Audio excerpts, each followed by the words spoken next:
That's a long time.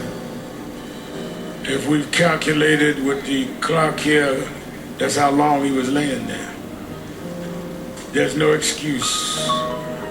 They had enough time. They had enough time. Now what will we do with the time we have?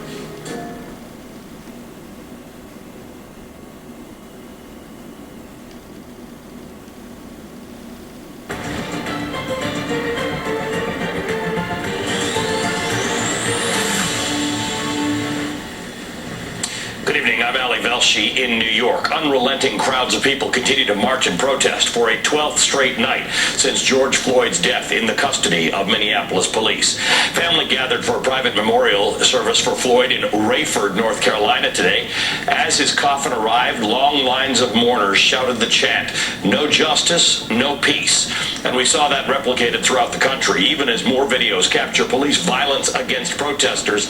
The nation's fury for an end to racism and police brutality as a whole has grown stronger. 2 Buffalo police officers were charged with second-degree assault after disturbing video showed them shoving a 75-year-old man to the ground, then leaving him there as blood pooled from his head. Even still, there was applause from a crowd of law enforcement and first responders in support of those officers, but simply put, the country is fed up. In Louisville, Kentucky, crowds were out again. Excessive force. They've created a requirement for the chief's approval if any non-lethal weaponry like tear gas, like rubber bullets, like flashbangs are going to be used for crowd control. Still, the people who are demonstrating say it's not enough. I think that what's going on right now with like the reform, with the use of excessive force, I think that's a step towards what we're working for, but we still have a lot more to fix and more progress to make. As far as I'm concerned, we should be out here every single day, 7 days a week until shut it all down. We shouldn't go back to work. We shouldn't. This is more important than anything economic that's going on. This is systemic, and it's going to take some level of systemic change, or we out here every day. And one thing that has changed with these demonstrations in Minneapolis is that they end. They have an organized start time, an organized finish time, and at the end people wrap it up and they go home. They fit the definition of peaceful protest. Police protect the route at the beginning and at the end, and then ultimately people go. But as far as how long it will take for people to keep continuing to return to the street, demonstrators tell me that they will continue protesting until they feel it's time to go. John? Is on the scene for us. Alex, what have you been seeing there, and what are you seeing now? Well, Wolf, you're absolutely right. The peacefulness of these protests certainly does not take away from the power of them.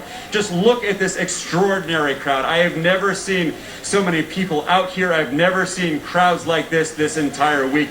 It is impossible to estimate because every time I look up to try to see how far back the crowds go, I fail because the crowds are absolutely immense. They have been coming from the north, they have been coming from the west, they've been coming from the east.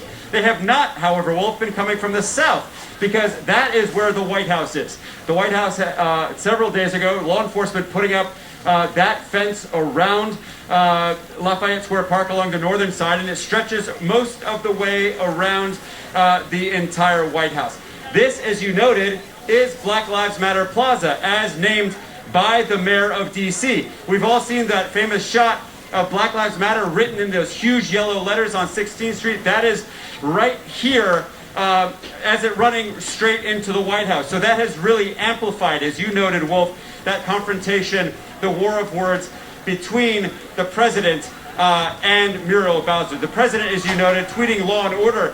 The mayor here has been extremely critical of that huge number of forces that you and I have been talking about that have been on the streets of D.C., federal forces that are essentially under the control of the administration, whether it's the FBI, the ATF, DEA, even Bureau of Prisons officials. And now you have the mayor of D.C. who has demanded that what she called those extraordinary forces and military, like National Guard from more than 10 other states, leave this city.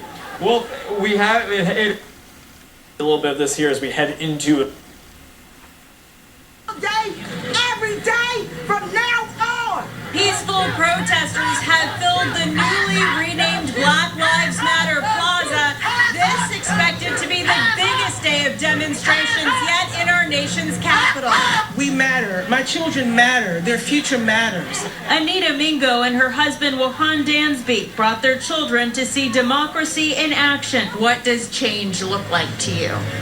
When we read about this in a history book, when we've forgotten about it and have to be reminded of what had to happen in 2020 for change to happen. As many as 300,000 people filled the streets of Washington, D.C., from the U.S. Capitol to national monuments to the White House. People can protest peacefully. This is the United States of America. National Guard soldiers carried shields in case demonstrations turned violent. I think you can see that people are coming down to Black Lives Matter Plaza for a peaceful protest and to address their grievances with the government. As protesters call for police reform, 2 Buffalo, New York police officers were charged with a felony count of assault after video showed them shoving a 75-year-old demonstrator to the ground.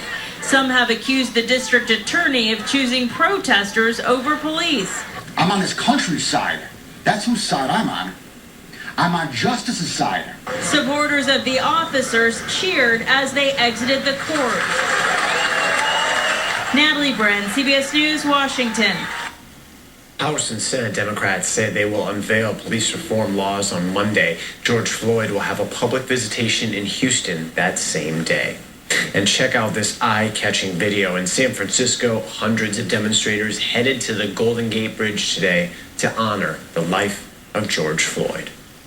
A special moment captured on video, a 5-year-old girl being comforted by a Houston police officer during a protest this week. Her family opens up about the moment and has a message for the officer. Roxy Bustamante has the story. In a sea of more than 60,000 people, these 2 lives cross paths. We're not here to hurt you, though. Okay? She asked me, why didn't you have on this outfit? Are you going to shoot us? Simeon Barty says they made the decision to go together as a family to walk in Tuesday's march honoring Houston native George Floyd. We have a history of police brutality in my family, too. So, we were just going out there just to raise awareness. And I wanted to teach at a young age to have a voice. Says they were towards the end of the march. His 5-year-old daughter, Simone, started getting emotional. And that's when she approached one of the Houston officers standing in a line and asked, "Are you going to shoot at us?" He says the officer then got down on one knee, wrapped his arm around Simone. We're here to protect you. We're not here to hurt you, though. Okay? Protest, you can march, you can do whatever you want. I really wish that I would have caught the very beginning of it, because that's when he spoke about him having a daughter himself and wanted to make it home to his daughter. You can tell that everything came from a very genuine place. This video now has nearly 3 million views. They say it was a moment of compassion and empathy that touched their hearts and countless others. So I think that's what's going to start, us being compassionate on both sides. And right now, I think the world is relearning equality. And I think that that's a beautiful, this moment here and the moment that we captured on that video is a beautiful start. And now they have just one more message for the Houston police officer. Thank you.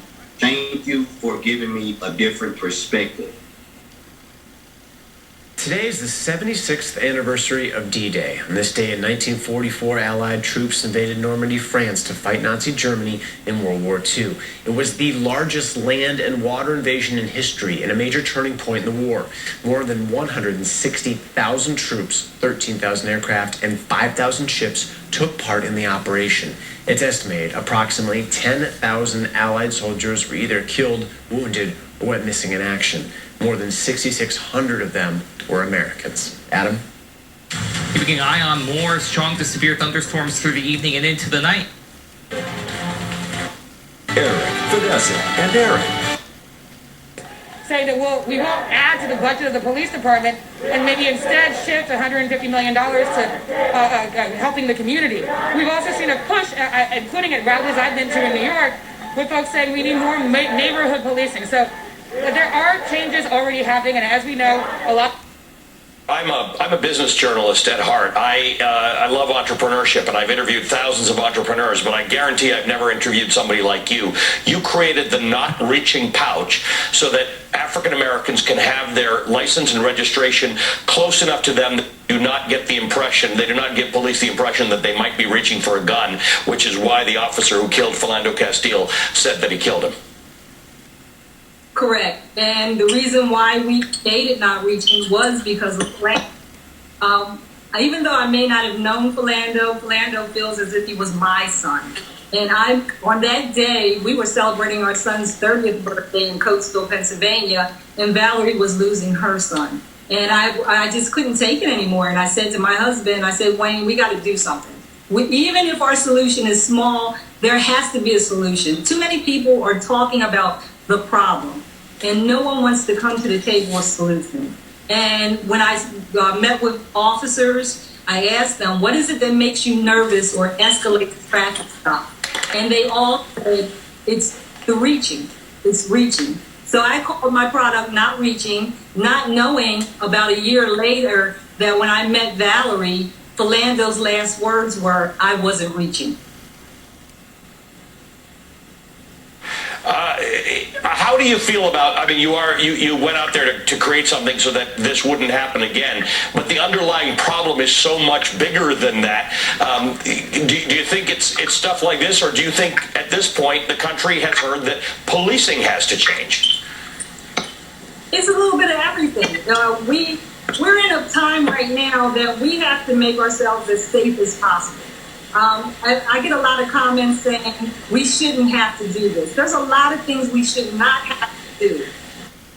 Chicago is a very hard place to get to right now after last week's violence and looting. You can see this is the iconic Lakeshore Drive along Lake Michigan. They've blocked it off, and just like at many intersections and at many highway exits, they've blocked off the entrance into this area. They also have no public transit going into the downtown area of the city right now. And that's why today's largest protest, organizers estimating about 30,000 people taking part in it, happened west of the downtown city center area where we are right now. Thousands gathered in what was a largely peaceful protest that focused on the issues as opposed to any sort of violence and looting. Despite some of the protesters chanting things at police officers like quit your jobs, it remained peaceful. And while this was happening, on the other side of town, Chicago police tweeted these photos of bricks and rocks and other projectiles that they found in the area of town called the South Loop. Presumably those were going to be used to bash in windows and continue some of the mayhem that took place here last weekend. But again, largely peaceful protests here in Chicago, some of them going on right now, but in much smaller numbers.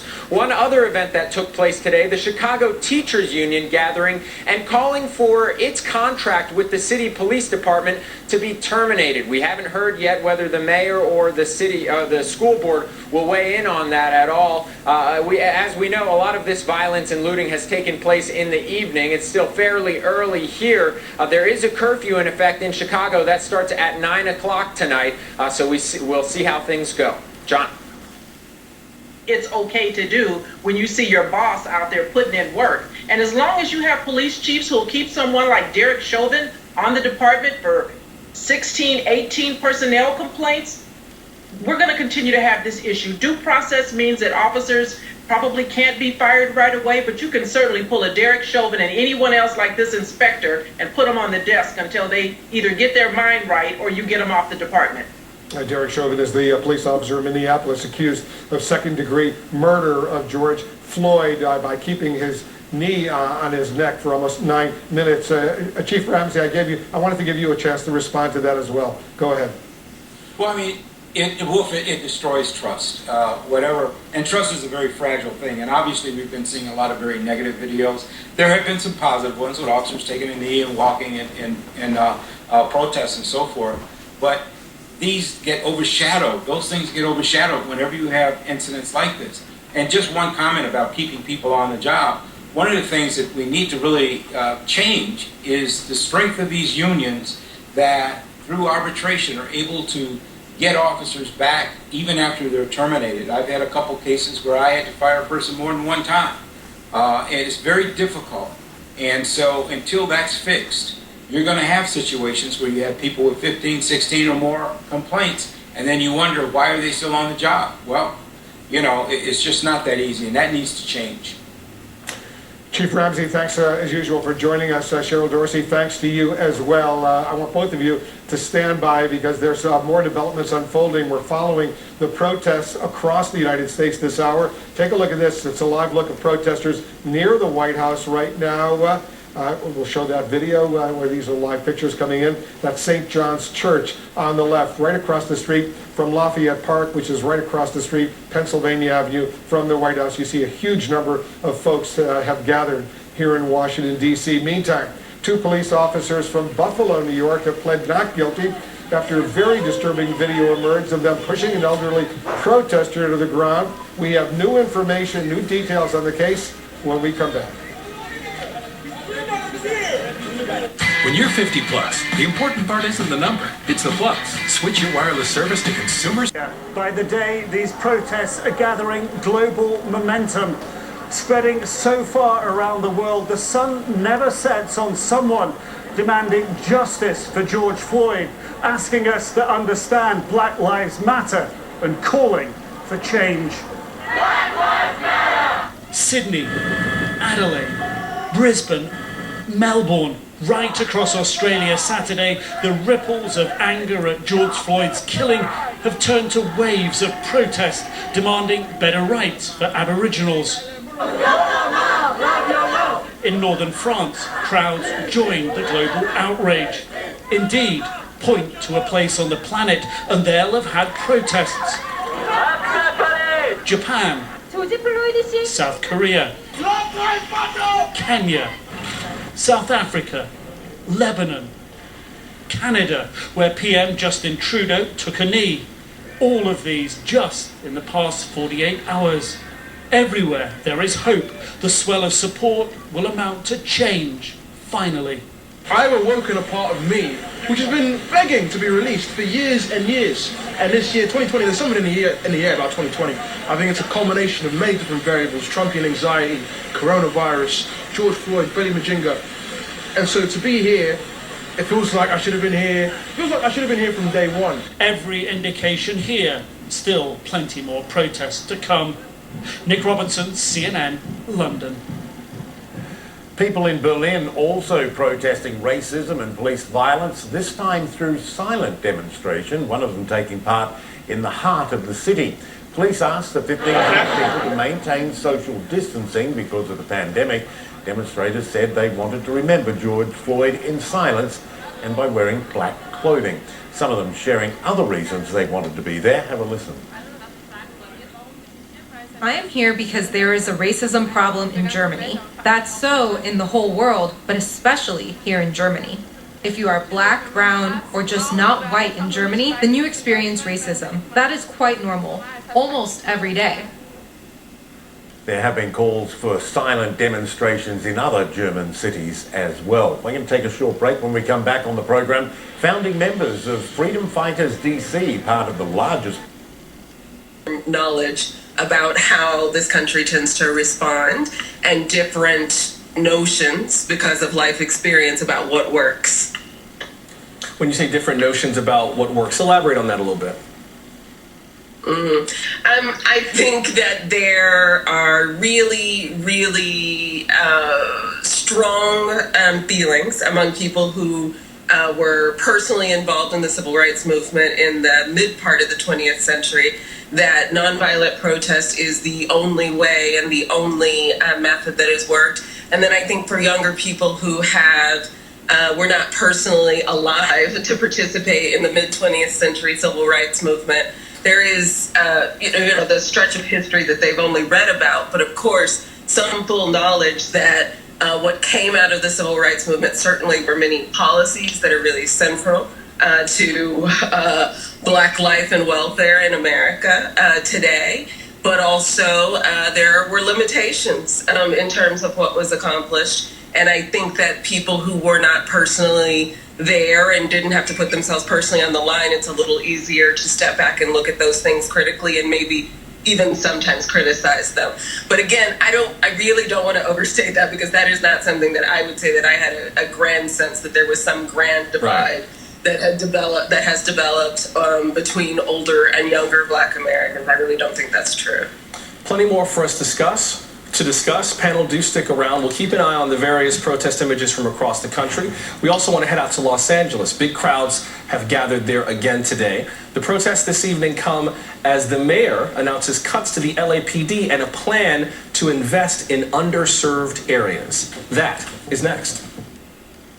Next year, 99% plus reasons for the murder of Black men would continue. It constitutes less than 1%. The rest of it is violence within the community. You have to remove all police brutality, but you can't fool yourself into thinking that you're really solving the problem just by doing that. The problem will remain. And some of the police brutality is a result of the enormous amount of contact that doesn't excuse what happens. It just means it's going to happen more in that community than somewhere else. So you have to get to the underlying cause here, and you have to make certain that police officers who act in an illegal way are punished like you just suggested, in a way that deters it. A first-degree murder charge here would be entirely justifiable, particularly since he was warned about 3 or 4 times that he was murdering the man. I don't really understand why the prosecutor has such difficulty with it. Well, besides